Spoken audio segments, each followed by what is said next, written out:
ସାଙ୍ଗମାନେ ମଣିଷ ନା ତା ଜୀବନରେ କିଛି ନା କିଛି ଲକ୍ଷ୍ୟ ରଖିବା ନିହାତି ଆବଶ୍ୟକ। ଯେତେବେଳେ ଆମେ ଛୋଟବେଳେ ସ୍କୁଲରେ ପାଠ ପଢ଼ୁଥିଲେ ଆମକୁ ସ୍କୁଲର ସାର୍ ମାନେ ଆମକୁ ପଚାରନ୍ତି, ଟିଚର ମାନେ ଆମକୁ ପଚାରନ୍ତି ତୁମେ ବଡ଼ ହେଲେ କ'ଣ ହେବ? କିଏ କୁହନ୍ତି ଡାକ୍ତର ହେବି, କିଏ କୁହନ୍ତି ଇଞ୍ଜିନିୟର ହେବି, କିଏ କୁହନ୍ତି ମୁଁ ପୋଲିସ ଅଫିସର ହେବି। କାହାର ନା କାହାର କିଛି କିଛି ଲକ୍ଷ୍ୟ ଥାଏ। ଛୋଟବେଳୁ ଠାରୁ ସେ ଲକ୍ଷ୍ୟ ତାଙ୍କ ପାଖରେ ଥାଏ ଯେ କି ମୁଁ ବଡ଼ ହେଲେ ଏହି କାମଟା କରିବି, ମୁଁ ବଡ଼ ହେଲେ ଦେଶ ପାଇଁ କିଛି କରିକି ଦେଖେଇବି, ମୁଁ ବଡ଼ ହେଲେ ଦେଶର ସେବା କରିବି। ଏମିତି ବହୁତ କିଛି ଆଶା ଲୋକମାନେ ତାଙ୍କ ମନରେ ରଖିଥାନ୍ତି, ପିଲାମାନେ ତାଙ୍କ ମନରେ ରଖିଥାନ୍ତି। ହେଲେ ଲୋକମାନେ ଗୋଟିଏ ସମୟରେ ଏମିତି ଚିଡ଼ି ଯାଇଥାନ୍ତି ନା, ସେ ଭାବିଥାନ୍ତି କି ଏ ଜିନିଷ ମୋ ଦ୍ୱାରା ସମ୍ଭବ ନୁହଁ, ଇଏ ମୋ ଦ୍ୱାରା ହେଇପାରିବ ନାହିଁ, ମୁଁ ଆକୁ ଯାଉଛି ଏବେଠାରୁ ଏଇଠି ହିଁ ବନ୍ଦ କରିଦେବି, ମୁଁ ଆକୁ ଆଉ ଆଗକୁ ନେବାକୁ ଚାହୁଁନାହିଁ, ମୁଁ ଏ କାମରେ ଆଉ ଆଗକୁ ବଢ଼ିବା ପାଇଁ ଚାହୁଁନାହିଁ। ଲୋକମାନେ ଏଇଟା ମନରେ ଭାବିଥାନ୍ତି।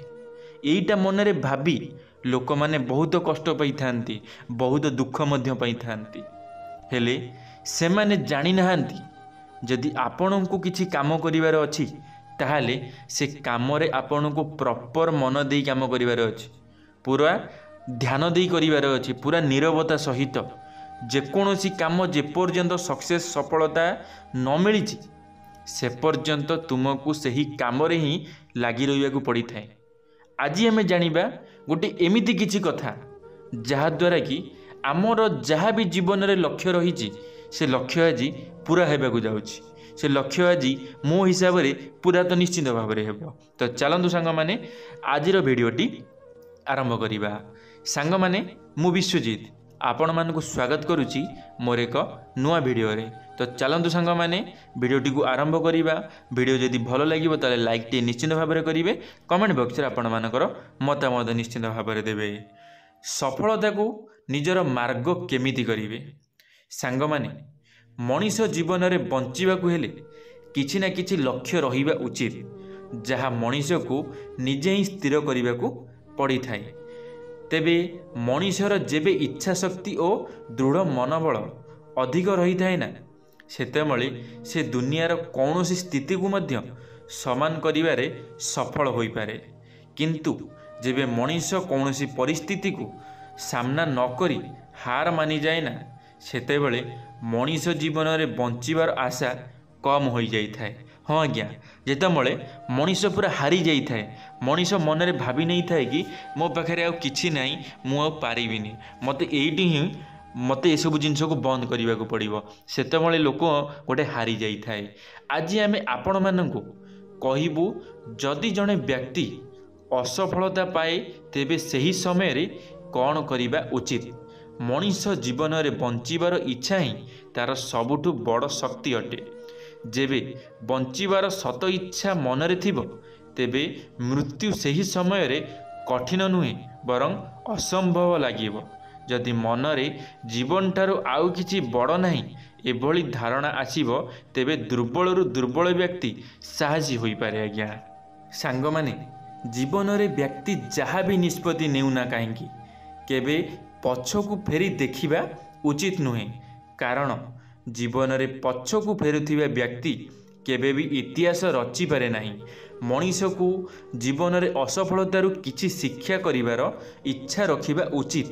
ଜଣେ ବ୍ୟକ୍ତି ଜୀବନରେ ଯେଉଁ ଯୋଜନା କରିଥାଏ ଓ ସେହି ଯୋଜନା ଯଦି ସଫଳ ହୋଇଯାଏ ତେବେ କେତେ ଖୁସି ଅନୁଭବ କରିଥାଏ ସେହି ଲୋକ ହିଁ ନିଜେ ଜାଣିପାରେ। ଯଦି ଆପଣ କିଛି ବି ମନରେ ଚିନ୍ତା କରିଥାନ୍ତି, କିଛି ବି ମନରେ ଆଶା ରଖିଥାନ୍ତି, ଯଦି ସେ ଆଶା ତୁମର ସଫଳ ହୋଇଯାଇଥାଏ ତ ଆପଣମାନଙ୍କୁ କେତେ ଖୁସି ଲାଗେ? ଆପଣମାନଙ୍କୁ ବହୁତ ଖୁସି ଲାଗିଥାଏ, ଆପଣମାନେ ବହୁତ ଖୁସି ହେଇଯାଆନ୍ତି, ଭଗବାନଙ୍କୁ ବହୁତ ଧନ୍ୟବାଦ ଜଣାନ୍ତି କି ଯାହା ଆପଣମାନେ ମନରେ ଚାହିଁଥିଲେ ସେ ତୁମର ପୁରା ହୋଇଯାଇଛି ବୋଲି। କିନ୍ତୁ ବ୍ୟକ୍ତି ଯେବେ ଯୋଜନା ଅନୁଯାୟୀ ବିଫଳ ହୋଇଥାଏ ସେତେବେଳେ ସେ ନିରାଶ ଅନୁଭବ କରିଥାଏ। ତେବେ ଅସଫଳତା ପାଇବାରେ ବ୍ୟକ୍ତି କେମିତି ବାହାରି ପାରିବ ତାହା ଜାଣିନେବା ଉଚିତ। କେବେ ବି ଜୀବନରେ ହାର ମାନିବା ଉଚିତ ନୁହେଁ। ନେତୃତ୍ୱ କ'ଣ ହୋଇଥାଏ? ଶତ୍ରୁ ନା ବିପରୀତ ପରିସ୍ଥିତିରେ ମନରେ ସମ୍ମାନ ହେବା ଉଚିତ। ସାଙ୍ଗମାନେ ଜଣେ ଭଲ ରାଜା ସେ ନୁହେଁ ଯିଏ ଆତ୍ମସମର୍ପଣ କରିବା ଜାଣିଥାଏ, ବରଂ ଜଣେ ଭଲ ରାଜା ସେ ହୋଇଥାଏ ଯିଏ କେବେ ବି ପଛଘୁଞ୍ଚା ଦିଏ ନାହିଁ। ପୁନଃ ସଂଗଠିତ ହେବା ସମୟକୁ ଅପେକ୍ଷା କରିବା ଉଚିତ। ଅସଫଳତା ପାଇବା ପରେ ପଛକୁ ହଟିବା ମଣିଷ ଜୀବନରେ ଲକ୍ଷ୍ୟ ନୁହେଁ। ପ୍ରତିଦିନ ନୂଆ ଉତ୍ସାହର ସହ ଆଗକୁ ବଢ଼ିବା ଉଚିତ। ହଁ ଆଜ୍ଞା, ଯଦି ଆପଣମାନେ କୌଣସି ଜିନିଷରେ ଅସଫଳ ହୋଇଯାଉଛନ୍ତି ତାହେଲେ ଆପଣଙ୍କୁ କିଛି ନୂଆ କରିବାର ଅଛି, କିଛି ନୂଆ ଚେଷ୍ଟା କରିବାର ଅଛି। ଯଦି ଆପଣମାନେ ନୂଆ ଚେଷ୍ଟା ନ କରୁଛନ୍ତି ତାହେଲେ ଆପଣମାନେ ଅସଫଳ ହୋଇଯିବେ। ତ ସେଥିପାଇଁ କିଛି ଅଲଗା ଚେଷ୍ଟା କରନ୍ତୁ, କିଛି ଅଲଗା ଚିନ୍ତା କରନ୍ତୁ ମନରେ। ତେଣୁ ଅସଫଳତା ପାଇବା ପରେ ମଧ୍ୟ ପୂର୍ଣ୍ଣ ଚେଷ୍ଟା କରି ରଖିବା ଉଚିତ। ଅସଫଳତାକୁ ନିଜର ଅସ୍ତ୍ର କରି ପୁଣି ଥରେ ବିଜୟର ପତାକା ପାଇବାକୁ ବ୍ୟକ୍ତିକୁ ଚେଷ୍ଟା କରିବା ଉଚିତ। ତାହେଲେ ଯାଇ ବ୍ୟକ୍ତି ଜୀବନରେ ସଫଳତା ହୋଇପାରିବ। ସାଙ୍ଗମାନେ, ଏଥିରୁ ଆମେ କ'ଣ ଶିଖିଲେ? ଆମେ ଯେତେ ବି ହାରିଯାଉ, ଯେତେ ବି ଆମର ଯାହା ବି ହେଇଯାଉ, ହେଲେ ଆମକୁ ଆମ ଲକ୍ଷ୍ୟ କେବେ ପରିବର୍ତ୍ତନ କରିବାର ନାହିଁ। କାରଣ ଆମେ ଗୋଟିଏ ସମୟରେ ନିଶ୍ଚିତ ଭାବରେ ଜିତିବା। ଏଇଟା ତ ଆମ ପାଇଁ ଲେଖା ହେଇକି ଅଛି। ଆମେ ଗୋଟିଏ ସମୟରେ ନିଶ୍ଚିତ ଭାବରେ ନିହାତି ଜିତିବା। ହେଲେ ଆମକୁ ସବୁ କିଛିର ଅପେକ୍ଷା କରିବାକୁ ପଡ଼ିଥାଏ। ଆମକୁ ଆମ ଅସଫଳତାକୁ ସଫଳ କରିବା ପାଇଁ ଅସଫଳତାକୁ ଅସ୍ତ୍ର ବନେଇବାର ଅଛି। ଆମ ନିଜକୁ ପରିବର୍ତ୍ତନ କରିବାର ଅଛି। ଯେପର୍ଯ୍ୟନ୍ତ ନିଜକୁ ପରିବର୍ତ୍ତନ ନ କରିଛେ ସେ ପର୍ଯ୍ୟନ୍ତ ଆମେ କିଛି ବି କରିପାରିବା ନାହିଁ। ତ ସେଥିପାଇଁ ଆମର ଗୋଟିଏ କାମ କରିବାର ଅଛି। ଏଠି ଆମ ନିଜକୁ ଆମେ ନିଜେ ପରିବର୍ତ୍ତନ କରିବା, ତାପରେ ଯାଇ ଆମେ ନିଜେ କିଛି ଗୋଟେ କରିକି ଦେଖାଇ ପାରିବା ସମାଜକୁ। ଯଦି ଆମେ କରିବା ପାଇଁ ଚାହୁଁଛେ, ଆମ ଲକ୍ଷ୍ୟକୁ ଆମେ ପୂରା କରିପାରିବା।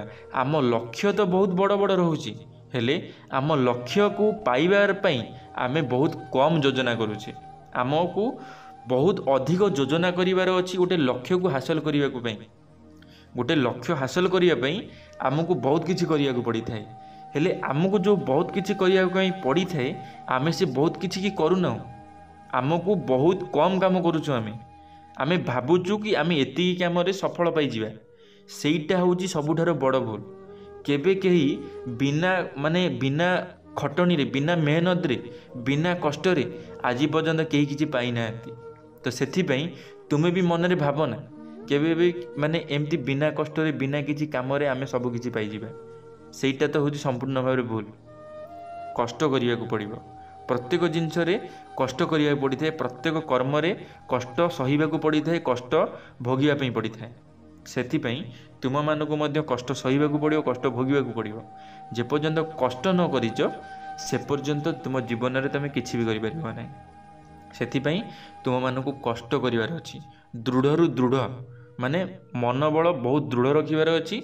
କଷ୍ଟ ଏତେ ମେହନତ କରିବାର ଅଛି, ଭାବିବାକୁ ବି ପଡ଼ିବ ନାହିଁ। ଏତେ ମେହନତ କର, କେବେ ବି ହେଲେ ପଛଘୁଞ୍ଚା ଦେବ ନାହିଁ। ସବୁ କାମରେ ସଫଳ ପାଇବ, ସବୁଥିରେ ଆଗକୁ ଯିବ, କିଛି ବି ପ୍ରୋବ୍ଲେମ୍ ହେବ ନାହିଁ। ଆଶା କରିବି ଆପଣମାନେ ମୁଁ ଏ କଥା ଶୁଣିଲା ପରେ ନିଶ୍ଚିତ ଭାବରେ ନିଜକୁ ପରିବର୍ତ୍ତନ କରିବା ପାଇଁ ଚେଷ୍ଟା କରିବେ। ନିଶ୍ଚିତ ଭାବରେ ନିଜକୁ ପରିବର୍ତ୍ତନ କରନ୍ତୁ, ନିଜକୁ ସମସ୍ତଙ୍କଠାରୁ ଅଲଗା କରିବା ପାଇଁ ଚେଷ୍ଟା କରନ୍ତୁ। ଦେଖିବେ ଆପଣମାନେ ନିଶ୍ଚିତ ଭାବରେ ସଫଳତା ପାଇଯିବେ। ଧନ୍ୟବାଦ ସାଙ୍ଗମାନେ, ଭିଡ଼ିଓଟି ଶେଷ ପର୍ଯ୍ୟନ୍ତ ଦେଖିଥିବାରୁ ଆପଣମାନଙ୍କୁ ଅଶେଷ ଅଶେଷ ଧନ୍ୟବାଦ। ଆଶା କରିବି ମୋର ଏ ଭିଡ଼ିଓଟି ଆପଣମାନଙ୍କୁ ନିଶ୍ଚିତ ଭାବରେ ଭଲ ଲାଗିବ। ଯଦି ମୋର ଏ ଭିଡ଼ିଓଟି ଆପଣମାନଙ୍କୁ ଭଲ ଲାଗିଥିବ ଲାଇକ୍ଟିଏ କରିବେ, ସାଙ୍ଗମାନଙ୍କ ମଧ୍ୟରେ ସେୟାର ନିଶ୍ଚିତ ଭାବରେ କରିବେ। କମେଣ୍ଟ ବକ୍ସରେ ଆପଣମାନଙ୍କର ମତାମତ ଦେବେ। ଯଦି ଆପଣମାନେ ଆମ ଟକିଂ ଅଲ୍ ୟୁଟ୍ୟୁବ୍ ଚ୍ୟାନେଲରେ ପ୍ରଥମ ଥର ପାଇଁ ଆମ ଟକିଂ ଅଲ୍ ୟୁଟ୍ୟୁବ୍ ଚ୍ୟାନେଲକୁ ସବସ୍କ୍ରାଇବ୍ କରି ବେଲ୍ ଆଇକନ୍କୁ ଅଲ୍ରେ କ୍ଲିକ୍ କରିବେ।